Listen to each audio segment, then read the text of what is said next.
석유화학공단의 정전은 먼지와 수분으로 인한 가스 절연 개폐 장치의 이상 때문인 것으로 드러났습니다. 책임 소재와 피해 보상을 둘러싼 공방이 불가피해 보입니다. 울산의 궁업화 50년 동안 교육 부문도 괄목할 만한 발전을 이뤘습니다. 그동안의 발자취와 남은 과제를 짚어봤습니다. 4.11 총선을 앞두고 무소속 예비 후보들이 선거 연대에 나서고 있습니다. 선거에 어떤 영향을 미칠지 주목됩니다. 울주군이 역사와 낭만이 깃든 옛길을 찾아 관광 상품으로 활용하는 방안을 추진하고 있습니다. 울산에도 이달 중에 일반 주유소보다 기름값이 싼 알뜰 주유소가 문을 엽니다.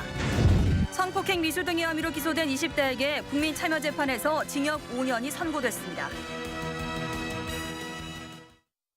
여러분 안녕하십니까? 2월 1일 수요일 UBC 프라임 뉴스입니다.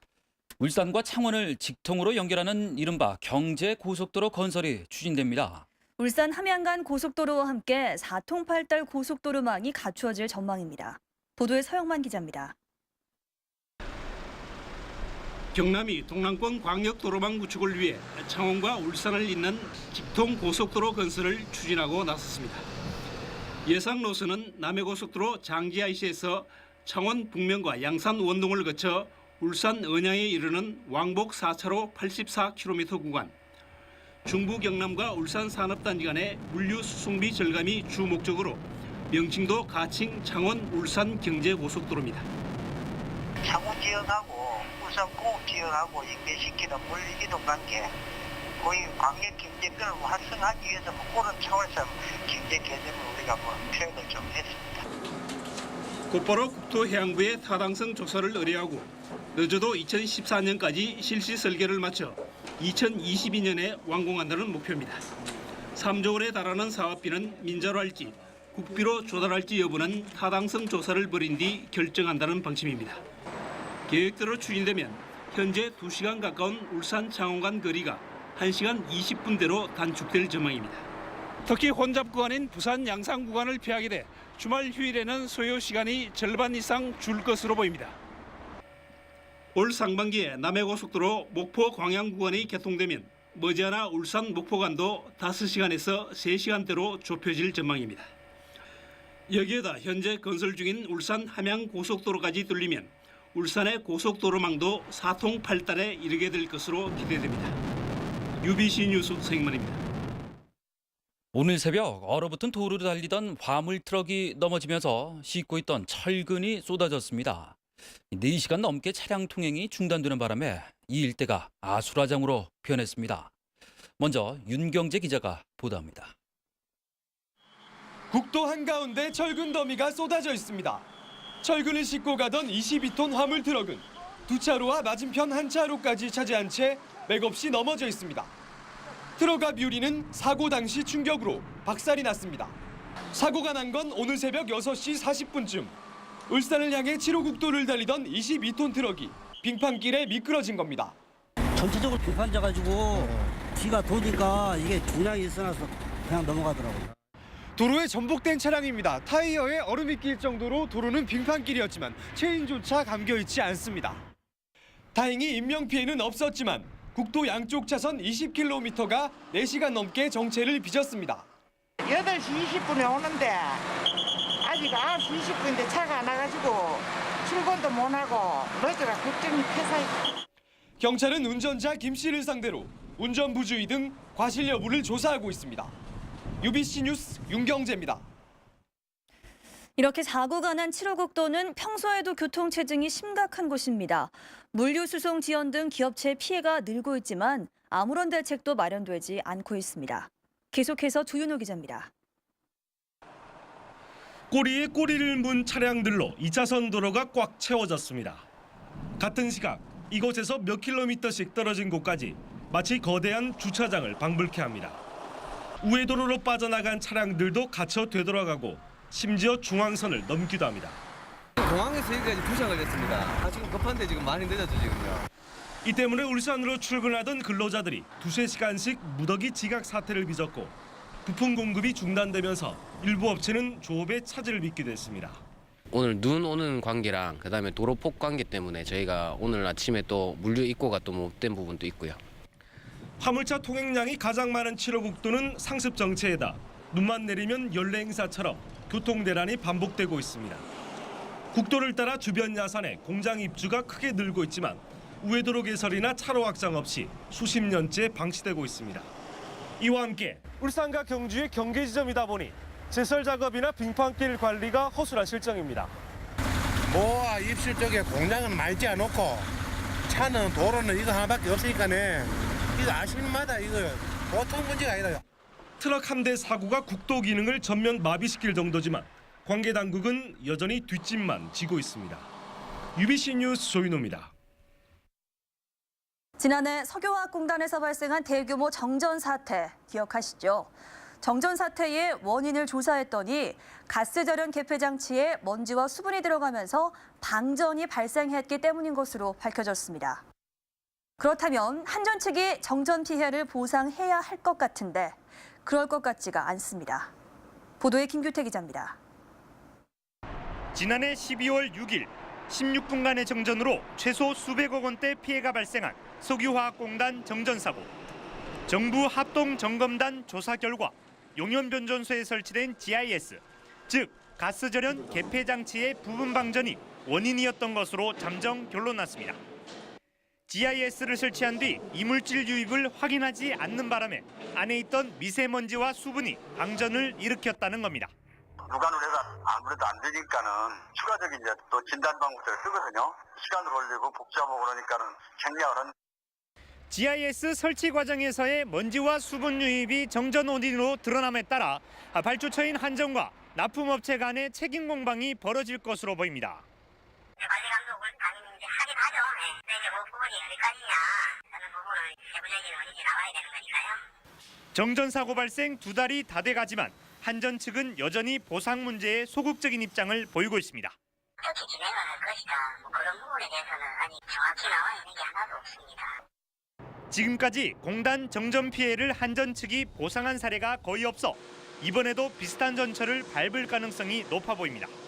합동점검단의 최종 조사 결과는 다음 주 공식 발표될 예정입니다. UBC 뉴스 김규태입니다.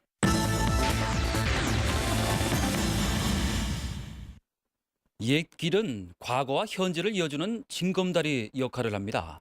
이 울주군이 새로운 관광 자원으로 활용하기 위해서 울주 옛길 찾기에 나섰습니다. 이다루 기자입니다. 모양이 장구처럼 생겨서 붙여진 장구산. 후손을 잇는데 효염이 있다 하여 지성을 드리러 온 부녀자들의 촛불이 꺼지지 않았다는 불송골. 올케와 함께 물에 빠졌다가 오라버니가 새언니만 구하자 떠내려가며 원망했다는 누이의 애틋한 전설을 간직한 베리끝. 울주군이 역사와 낭만이 어우러진 울주 옛길 찾기 사업에 착수했습니다. 우리 울주군의 옛 정서를 살리고 양심 고치 이 관광 상품화를 활성화시키기 위해서 옛길 찾기를 사업을 추진하고 있습니다. 지난 8개월간 울산대 도시건축연구소가 GPS 수신기를 이용해 12개 읍면을 돌며 찾아낸 옛길은 27개 코스에 192.5km. 그 지역에 살고 있는 거주하고 있는 주민들이 만들어가는 게 가장 바람직합니다. 있는 상황, 현실을 그대로 살리는 겁니다. 현재의 자연을 그대로 살리는 그런 방향으로 풀어나가는 것이 바람직하다고 생각합니다. 지도와 코스 안내 책자를 만들고 달빛 기행 등 각종 행사도 개최할 계획입니다. 울주군은 각 코스별 명칭을 문화유산과 이야기 이름과 연관시켜 짓거나 지역의 특성을 잘 아는 주민들의 제안을 받아 최종 확정 지을 방침입니다. UBC 뉴스 이다루입니다. 박맹호 시장은 오늘 전남 여수에서 열린 이명박 대통령 주재 시도지사 회의에 참석해 동부가 오일 허브 사업과 울산 테크노 산업단지 사업에 적극적인 지원을 건의했습니다. 박 시장은 오일 허브 사업의 원활한 추진을 위해서 전체 사업비의 30% 정도를 국비로 지원해 줄 것과 울산 테크노 산업단지가 올해 안에 착공될 수 있도록 정부의 지원을 요청했습니다. 4.11 총선을 앞두고 지역의 무소속 후보들이 연대를 선언해 파장이 주목됩니다. 중구 유태일, 남구 을 허원현 예비 후보는 오늘 기자회견을 갖고 공동으로 공약을 개발하고 선거운동을 지원하는 등 선거연대에 나서기로 했다고 밝혔습니다. 이들은 동구의 김덕웅 예비 후보와도 연대하기로 했다며 앞으로 모든 선거구의 무소속 후보들과 연대를 추진하겠다고 밝혔습니다. 송인국 전 울산시의원은 오늘 시의회 프레스센터에서 기자회견을 갖고 4.11 총선에서 동구 출마를 선언했습니다. 송 씨는 시의원을 경험해서 행정을 잘 이해하고 있는 만큼 확고한 비전과 추진력으로 동구와 울산 발전을 위해 최선을 다하겠다고 밝혔습니다.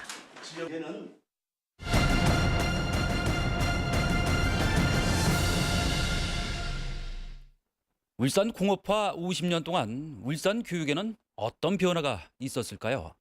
그동안의 발자취와 남은 과제를 이영남 기자가 취재했습니다.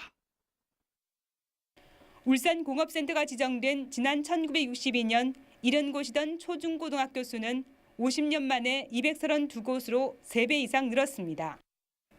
학생 수도 3만 8천여 명에서 17만여 명으로 4배 이상 증가했습니다. 대학의 경우 1970년 현대그룹의 지원으로 울산대학교가 설립돼 당시 200명이던 학생 수가 18,000명으로 늘어났습니다. 지난 2009년에는 국립인 유니스트가 개교해 연구와 고등교육기관 부족을 해소하는 역할을 했습니다. 지난 1997년 광역시 승격으로 경상남도 산하에서 광역시 교육청으로 분리되면서 독자적인 예산과 결정권을 갖고 교육 인프라를 확충하게 됐습니다. 같은 해 간접 선거로 교육감이 선출됐고 2007년 직선제에 의한 민선 교육감 선출로 교육감의 역할이 강화됐습니다. 2000년엔 고교 평준화를 도입한 데 이어 과학고와 외국어고 설립도 잇따랐습니다. 지난해 우리 울산 교육의 수준은 학력이나 행정 능력에서 전국 상위 수준에 다다랐습니다.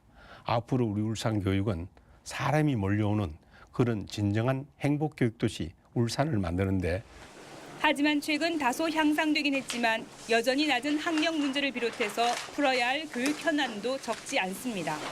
사실은 50년 전에 비해서 그럼 과연 그런 소통들이 얼마나 발전했냐고 봤을 때 아이들은 많이 변했는데 변해서 학교의 모습들은 별 변하지 않았다. 그런.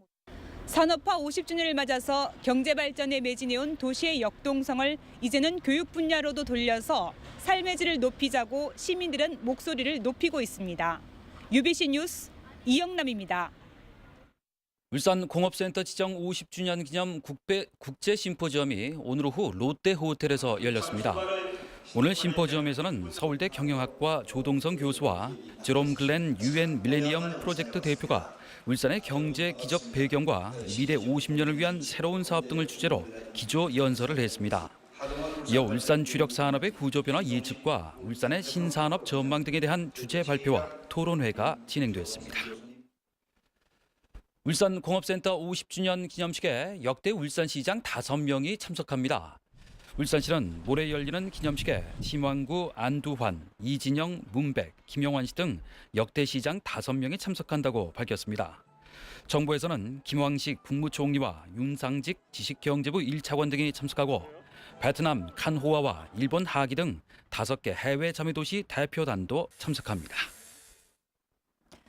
울산 건설 플랜트 노조가 직장 폐쇄로까지 이어진 SK 루브리컨츠 공사 현장의 임금 협상을 마무리한 데 이어 다른 업체와도 임단협을 진행하기로 했습니다. 플랜트 노조는 오늘 그동안 교섭을 요청했지만 이견을 좁히지 못해 지방노동위가 조정 중지 결정을 내린 23개 업체를 포함해서 모두 51개 업체와 임단협을 진행하겠다고 밝혔습니다. 플랜트 노조는 기존 업체와는 재교섭을 벌이고 신규 업체와는 기존의 임단협안을 요구할 계획입니다. 울산 지역 일반계 고등학교 신입생의 희망학교 배정 비율이 평균 89.84%로 역대 최고를 기록했습니다. 울산시 교육청은 내일 오전 라군에 해당하는 32개 고등학교 신입생 11,000여 명의 배정 결과 발표를 앞두고 이같이 밝혔습니다. 시교육청은 앞서 자율형 공립고인 문형고 등 다군 4개 일반계 고등학교 신입생 969명에 대한 배정은 지난 4일 발표했습니다. 울산에도 일반 주유소보다 리터당 50에서 100원 정도가 싼 알뜰 주유소가 문을 열 전망입니다. 석유공사 알뜰 주유소 추진 전담반은 이달 중 울산 한 곳을 포함해 전국적으로 250개 이상의 알뜰 주유소가 문을 열 예정이라고 밝혔습니다. 한편 이와는 별도로 울산 지역 일부 단위 농협들도 내부적으로 알뜰 주유소의 개소를 검토하고 있는 것으로 알려졌습니다. 울산지법 제3형사부는 오늘 강도 강간 미수 등의 혐의로 기소된 29살 김모 씨에 대한 국민참여재판에서 징역 5년을 선고하고 5년간 정보통신망을 이용해 신상 정보를 공개하라고 판결했습니다. 배심원 7명은 모두 유죄로 판결했습니다. 김 씨는 지난해 8월 새벽에 귀가하던 20대 여성을 마구 때려 금품을 빼앗은 뒤 성폭행하려 했으며 아파트 헌옷 수거함에서 여성 속옷 등을 골라서 훔친 혐의로 기소됐습니다. 오늘 오전 11시 반쯤 북구 효문동 효문 로터리 인근 도로에서 29살 조모 씨가 몰던 오토바이가 넘어져 조 씨가 그 자리에서 숨졌습니다. 경찰은 조 씨가 효문 사거리에서 상방 사거리 쪽으로 직진하다 운전 부주의로 사고가 난 것으로 보고 정확한 사고 경위를 조사하고 있습니다. 다음은 간추린 뉴스입니다. 중구청은 오늘 공무원과 중고의회 의원 등 300명을 대상으로 소셜 네트워크 서비스 SNS 활용 교육을 실시했습니다. 중구청은 전문 SNS 강사를 초빙해 실시한 이번 교육을 통해 주민들의 민원을 신속하게 수집해 해결해 나간다는 계획입니다. 백승찬 중앙병원 이사장이 제7대 울산광역시 의사회장에 선출됐습니다. 백 이사장은 지난달 28일부터 사흘간 열린 회장 후보자 등록에서 단독으로 입후보해 당선됐으며 임기는 오는 4월 1일부터 2015년 3월 31일까지입니다. 울산항만공사는 오는 6일부터 울산항 마린센터로 명명된 장생포 신사옥에서 업무에 들어갑니다. 울산항만공사 신사옥은 지하 2층, 지상 11층, 연면적 13,000제곱미터 규모로 울산항 홍보관과 전망대 등을 갖추고 있습니다. 네, 내일과 모레 많이 춥다고 합니다. 성경희 기상캐스터 자세한 날씨 전해주시죠. 네, 지금도 많이 춥지만 내일과 모레 더욱더 매서운 추위가 예상되니까요. 추위 대비를 단단히 하시는 게 좋겠습니다. 아침 기온이 영하 8, 9도를 왔다 갔다 하겠고요. 바람이 아주 강하게 불어서 체감 온도는 영하 10도를 밑돌 전망입니다. 그야말로 독한 추위인데요. 내일은 낮 기온도 영하권에 머물면서 올겨울 들어 가장 추울 것으로 예상됩니다. 건강 관리에 유념하셔야겠습니다. 이번 추위는 토요일 오후부터 잠시 누그러질 전망입니다.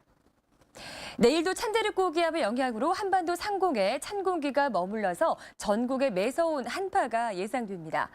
서해안 지방은 흐리고 눈이 오다가 낮부터 그치겠고요. 그 밖의 지방은 대체로 맑겠습니다. 한파특보는 경남 일부 지방까지 확대된 가운데 내일 아침은 서울 영하 16도, 대구 영하 11도, 대관령은 영하 23도가 예상됩니다. 영남 지방 대체로 맑은 가운데 경주와 포항에는 건조특보가 이어지겠습니다. 내일 영남 지방 올겨울 들어 가장 춥겠는데요. 종일 영하권에서 찬바람도 강하게 불겠습니다. 현재 동해남부 전 해상에 풍랑특보가 발효됐습니다. 물결이 최고 4m까지 매우 높게 일겠습니다. 다음 주 월요일 한 차례 비가 예상되고 비가 지난 이후로 다시 큰 추위가 올 전망입니다. 날씨였습니다. 눈 뜨면 커피부터 찾는 당신. 그의 몸에 카제인 나트륨이 좋을까, 우유가 좋을까? 프림의 주먹. 프림까지 좋은 커피. 프렌치 카페, 카페믹스. 네, 이상으로 UBC 프라임 뉴스를 마치겠습니다. 내일 다시 뵙겠습니다. 고맙습니다.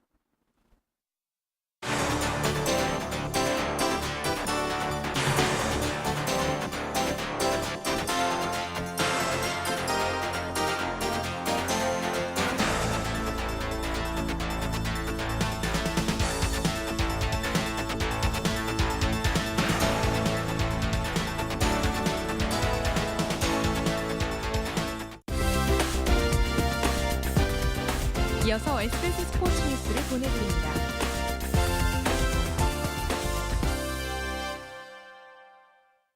여러분 안녕하십니까? 뉴스 매거진 울산의 송장섭입니다.